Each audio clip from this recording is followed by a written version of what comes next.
करेंगे देवभूमि की।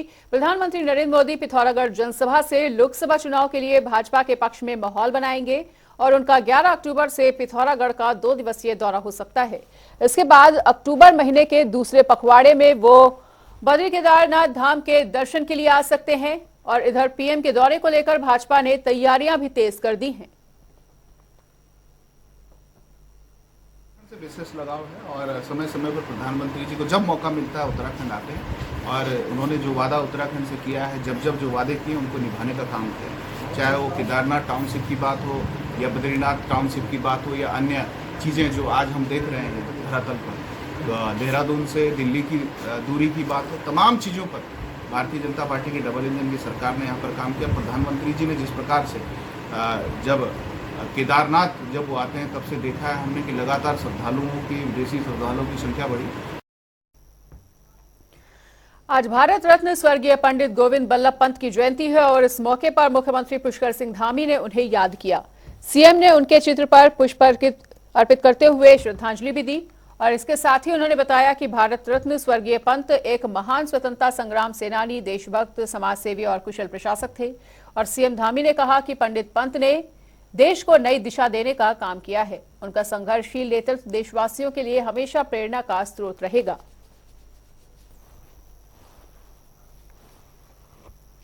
G20 सम्मेलन के चलते दिल्ली एनसीआर बंद था और ऐसे में 3 दिनों की छुट्टी के चलते दिल्ली वासियों ने बड़ी तादाद में हरिद्वार, ऋषिकेश समेत उत्तराखंड के कई शहरों का रुख किया और पिछले 2 दिनों में हरिद्वार के गंगा घाट और बाजारों में यात्रियों की चहल पहल काफी ज्यादा बढ़ी हुई नजर आई, जिससे स्थानीय व्यापारियों को भी काफी मुनाफा हुआ है।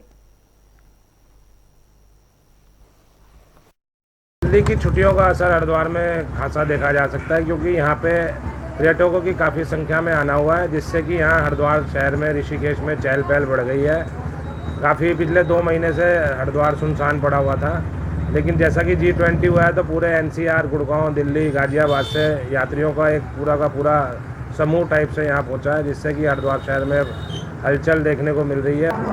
ये हम तो बहुत मज़े कर रहे हैं। 3 दिन की छुट्टी होगी, दिल्ली बंद हो गई G20 की वजह से, तो हमारे को छुट्टी का मौका मिल गया, तो इसी वजह से हम अपने घर से निकल के आ गए 3 दिन की छुट्टियां मनाने। हमारे को बहुत ज़्यादा मज़ा आ रहा है इस समय यहाँ पे। अब ऋषिकेश वगैरह घूमनी है, अब हरिद्वार में आए, यहाँ पे भी हम नहाएंगे, थोड़ा हमारी पूजा पाठ भी हो जाएगी, अच्छा भी लगेगा यहाँ पे। और यहाँ पर कहेंगे एक छोटे से ब्रेक के लिए।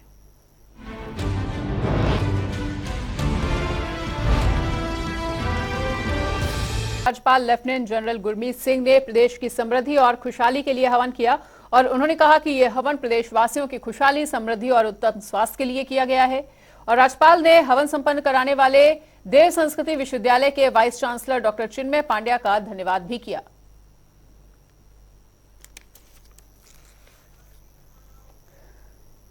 उधर विधानसभा सत्र के दौरान विशेषाधिकार हनन का मुद्दा उठाया गया, जिसके बाद विधानसभा अध्यक्ष रितु गंडूरी ने अफसरों को कड़े निर्देश जारी किए थे। वहीं एक बार फिर से इस मामले में अफसरों को सीएम धामी और मुख्य सचिव एसएस संधू की ओर से निर्देश जारी हो सकते हैं। और आपको बताना चाहेंगे कि इससे पहले स्पीकर ने मामले में अफसरों को ट्रेनिंग देने वाले लाल बहादुर शास्त्री राष्ट्रीय प्रशासन अकादमी सहित अन्य संस्थानों को पत्र लिखने की बात कही थी, ताकि वो अपने प्रशिक्षण कार्यक्रम में माननीयों के प्रोटोकॉल को शामिल करें।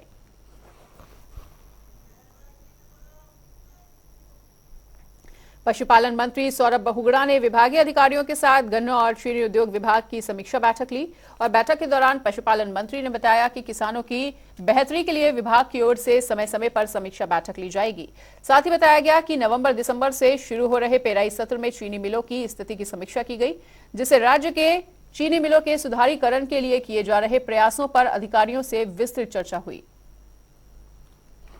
लगातार किसानों को बेनिफिट पहुंचाने के लिए हम बार ये समीक्षा करते हैं, ताकि जो हमारा पेराई सत्र शुरू होने वाला है नवंबर-दिसंबर से, उसमें जो हमारी चीनी मिल्स है उसमें कितनी स्थिति सुधरी है, क्या क्या काम हो रहे हैं, कैसे उसको आगे और उसको सुधारीकरण करना है, उसके लिए मेरी तीसरी समीक्षा बैठक है इस साल की पेराई सत्र शुरू होने से पहले।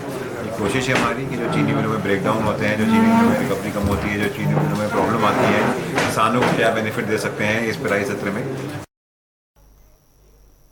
तो देहरादून में पंचायती राज मंत्री समेत अन्य कैबिनेट मंत्रियों ने गौशाला शरणालय की स्थापना को लेकर बैठक की और बैठक के दौरान राज्य के निराश्रित पशुओं के लिए आश्रय स्थान बनवाने को लेकर चर्चा हुई। वहीं कैबिनेट मंत्री सतपाल महाराज ने बताया कि बैठक के दौरान गोवंशों के लिए सुरक्षित आश्रय प्रदान करने के संबंध में महत्वपूर्ण सुझाव प्राप्त हुए हैं और इन सुझावों पर अमल करना हमारी प्राथमिकता है। इसके अलावा कैबिनेट मंत्री डॉक्टर प्रेमचंद अग्रवाल ने कहा कि उत्तराखंड देवभूमि है और हमारी संस्कृति में गौ गंगा, गणेश और गायत्री का महत्वपूर्ण स्थान है। के लिए और जो आवारा गौएं जो हैं सड़कों पे घूमती रहती हैं उनकी रक्षा के लिए आज ये बैठक आहूत की गई और इसमें बैठक में बड़े महत्वपूर्ण सुझाव हमें प्रेमचंद अग्रवाल जी से और सौरभ बहुगुणा जी से प्राप्त हुए हैं। और इसके अंदर निश्चित रूप में जो गौएं हैं जो सड़कों पर नेशनल हाईवेज में घूमती रहती हैं उनको जो है जो गौशाला जहाँ पर विधिवत बनी है वहाँ पर रखा जाएगा और जहाँ नहीं बनी है वहाँ बनाने का प्रयास किया जाएगा। हमारे विभिन्न स्थानों पे आप देखते हैं कि निराश्रित पशु बहुत घूमते हैं, जिसके लिए हमारी सरकार ने और पिछले दिन हमारे माननीय मंत्रिमंडल से एक प्रस्ताव पारित हुआ था कि हम लोग तमाम क्षेत्रों से जितने भी गौवंश हैं उनको एक गौशाला का रूप देके और सभी को वहाँ पे हम लोग शिफ्ट करेंगे। तो आज उसके लिए एक बैठक हुई है। बहुत अच्छे ढंग से यहाँ बैठक में हमारे पशुपालन विभाग, शहरी विकास विभाग और महाराज जी का अपना जो ग्राम्य विकास विभाग है सभी लोग इसमें बैठे थे। जो हमारे निराश्रित गौवंश है जो लगभग 17,500 निराश्रित गौवंश सड़कों पर है, जिसकी वजह से किसानों को भी हानि हो रही है, हमारे गौवंश को भी हानि हो रही है और हमारे उत्तराखंड का जो एक गौ सेवा हमारी जो सोच है उसको लेके कहीं ना कहीं सवाल उठ रहे हैं। उसको लेके हमने एक हाई पावर्ड आज कमेटी बैठी है। ये पहली बार हुआ है उत्तराखंड में कि 3 मंत्रीगण एक निराश्रित गौवंशों को गौशाला देने के लिए एक साथ बैठे हैं, सारे विभाग एक साथ बैठे हैं। उधर रुड़की में भारतीय ब्राह्मण समाज ने प्रतिभावान और मेधावी छात्र छात्राओं को सम्मानित किया है, जिसमें मुख्य अतिथि के तौर पर पूर्व कैबिनेट मंत्री मदन कौशिक ने शिरकत की। इस दौरान ब्राह्मण समाज के कक्षा 10 और कक्षा 12 के सर्वश्रेष्ठ अंकों को प्राप्त करने वाले छात्र छात्राओं को सम्मानित किया गया और इसके साथ ही साल 2023 में पीएचडी उपाधि प्राप्त करने वाली प्रतिभाओं को भी सम्मानित किया गया। वहीं पूर्व कैबिनेट मंत्री मदन कौशिक ने ब्राह्मण समाज की ओर से आयोजित कार्यक्रम की सराहना भी की।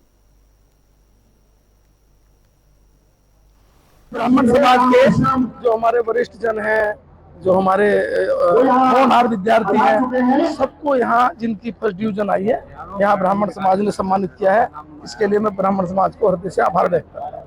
ये जो बच्चों का सम्मान समारोह है भारतीय ब्राह्मण समाज के द्वारा पिछले 40 सालों से हर साल किया जाता है। इससे दूसरे समाजों को भी यह मैसेज जाता है कि बच्चे जो प्रतिभावान बच्चे हैं हाई स्कूल इंटर में और इसके अलावा जो अलग अलग क्षेत्रों में अपनी उपलब्धि दर्ज कराते हैं, तो दूसरे समाज को भी इससे मैसेज जाता है कि उनको भी अपने बच्चों का इस तरह से सम्मान समारोह करना चाहिए।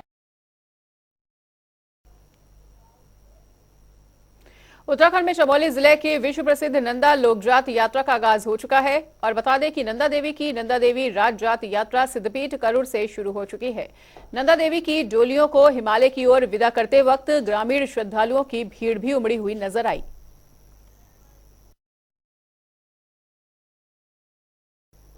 उधर देहरादून में डेंगू के बढ़ते मामलों के साथ ही सियासत भी गर्माती हुई नजर आ रही है और आपको बताना चाहेंगे कि आम आदमी पार्टी की ओर से शहर में डेंगू के मामले बढ़ने पर नगर निगम के खिलाफ धरना प्रदर्शन किया गया। आम आदमी पार्टी की प्रदेश उपाध्यक्ष उमा सिसोदिया के नेतृत्व में कार्यकर्ताओं ने सरकार के खिलाफ जमकर नारेबाजी की और उन्होंने आरोप लगाया कि डेंगू की रोकथाम करने में निगम नाकाम साबित हो रहा है। आम आदमी पार्टी द्वारा नगर निगम में जिस प्रकार से पूरे देहरादून में डेंगू, टाइफाइड, मलेरिया फैल रहा है और जिस प्रकार से कहीं ना कहीं ऐसा देखा जा रहा है कि नगर निगम की जो कार्य प्रणाली है वो बहुत लचर है और कहीं ना कहीं जो इस समय लोग डेंगू को झेल रहे हैं, टाइफाइड को झेल रहे हैं, तो वो कहीं ना कहीं उसका जिम्मेदार नगर निगम भी है। उत्तराखंड में बरसात थमने के साथ ही केदारनाथ धाम की यात्रा भी दिनों दिन बढ़ने लगी है और ठंड के बीच केदारनाथ धाम में बड़ी संख्या में तीर्थयात्रियों का पहुंचना जारी है। बीते 5 दिनों से धाम जाने और दर्शन करने वाले श्रद्धालुओं की संख्या में भारी इजाफा हुआ है और सितंबर महीने के पहले सप्ताह में जहां 27,000 से अधिक श्रद्धालु केदारनाथ धाम पहुंच चुके हैं, तो वहीं कपाट खुलने के बाद से अभी तक 12,51,000 से अधिक श्रद्धालु बाबा केदारनाथ के दर्शन कर चुके हैं। आने वाले दिनों में श्रद्धालुओं की संख्या और भी ज्यादा बढ़ने की उम्मीद जताई जा रही है। तो केदारनाथ में दर्शनार्थियों की संख्या में किस तरह से इजाफा हुआ है, ये GFX के जरिए हम आपको दिखाने का प्रयास कर रहे हैं। 1 से 8 सितंबर का ये डेटा, जहां पर हम आपको तिथिवती दिखाना चाह रहे हैं कि कौन सी तिथि में कितने दर्शनार्थियों की संख्या केदारनाथ मंदिर में देखने को मिली। बात अगर हम 7 सितंबर से 8 सितंबर की करें तो 8 सितंबर को ये आंकड़ा 4,835 पहुंच चुका था और 8 सितंबर को 6,039 दर्शनार्थियों की संख्या दर्ज की गई थी। में एक बार फिर से मौसम ने करवट ली है और हरिद्वार और उधम सिंह नगर को छोड़कर अन्य सभी जिलों में बारिश होने की संभावना जताई जा रही है। बारिश के साथ ही तेज हवा भी चल सकती है और मौसम विभाग ने प्रदेश में येलो अलर्ट को जारी कर दिया है। साथ ही लोगों को बेवजह घरों से न निकलने के निर्देश भी दिए गए हैं।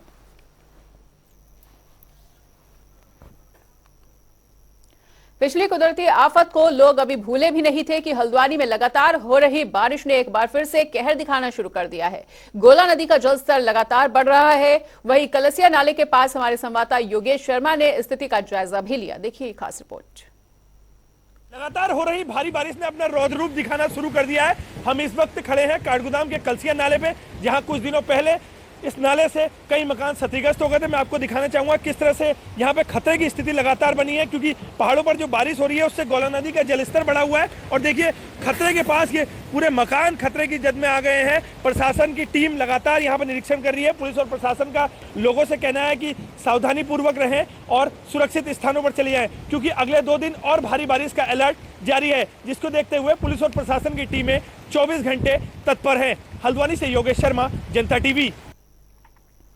उधर उत्तराखंड में एक बार फिर से मौसम ने करवट बदल ली है और इसी कड़ी में चंपावत में भी बारिश का दौर जारी देखने को मिल रहा है। यहां एक और बारिश के चलते जगह जगह जलभराव की स्थिति बनी हुई है, तो वहीं दूसरी ओर बारिश के चलते पहाड़ी से मलबा भी गिरा, जिसके कारण नेशनल हाईवे 9 के पास रास्ता अब बाधित हो गया है।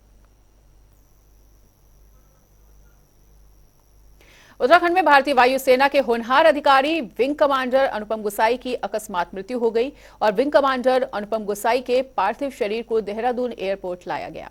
वहीं उनके निवास स्थान पर परिजनों ने नम आंखों के साथ उन्हें अंतिम विदाई दी है और वहीं कैबिनेट मंत्री गणेश जोशी ने भी कमांडर के निवास स्थान पर पहुंचकर उन्हें श्रद्धांजलि दी। अरविंद भट्ट, कृषि एवं भविष्य अधिकारी, कोटद्वार। कल मुझे सोशल मीडिया के माध्यम से, एक चैनल के माध्यम से जानकारी मिली, नमामि गंगे के तहत जो खाद किसानों को तक पहुंचानी थी, जिसकी जिम्मेदारी इनकी थी, इनके द्वारा मात्र रोड पर डालकर छोड़ दिया गया।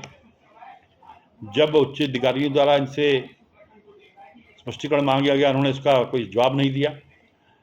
जैसे ही मेरी जानकारी में ये विषय आया, मैंने तुरंत अपने DG रणवीर चौहान को निश्चित किया कि इसकी तुरंत जांच करके इसको निलंबित किया जाए।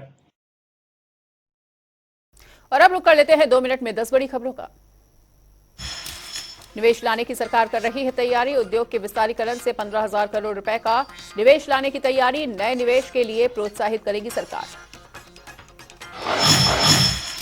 लगातार हो रही बारिश से अस्त व्यस्त हुआ जनजीवन। हल्द्वानी सितारगंज राष्ट्रीय राजमार्ग के पास शेर नाले में आया उफान। नाले में एम्बुलेंस फंसने से 4 जिंदगियों पर मंडराया खतरा। देहरादून के सिरवालगढ़ में मिला अज्ञात महिला का शव। मृतका के सर पर पाए गए चोटों के निशान। काशीपुर में बारिश ने फिर ढाया कहर। लगातार बारिश के चलते गिरा मकान। धामी सरकार के खिलाफ लोगों में आक्रोश। हल्द्वानी में पुलिस को नशे के खिलाफ मिली बड़ी सफलता। एसओजी टीम ने लगभग 20 लाख की स्मैक के साथ 2 तस्करों को किया है गिरफ्तार। देहरादून में नौकर ने मालिक के घर में की चोरी। पुलिस ने 2 आरोपियों को नेपाल बॉर्डर से किया गिरफ्तार, वहीं एक को दिल्ली से किया गया है गिरफ्तार। रामनगर में सिंचाई गुल में मिला एक युवक का शव। 3 दिनों से घर से लापता था युवक, पुलिस जांच में जुटी। हरिद्वार में वृद्ध महिला के गले से बाइक सवारों ने की चेन स्नैचिंग। वहीं सीसीटीवी में कैद हुई वारदात। पुलिस ने वृद्धा के भाग्य पर छोड़ा फैसला। प्रदेश भर में लगातार हो रही है बारिश। वहीं कलसिया और रक्सिया नाले के पास बढ़ा है खतरा। लोगों से सुरक्षित स्थान पर जाने की अपील। उत्तराखंड में नंदा देवी यात्रा का आगाज। वहीं सिद्धपीठ करूर से हुई शुरुआत। श्रद्धालुओं की उमड़ी भारी भीड़।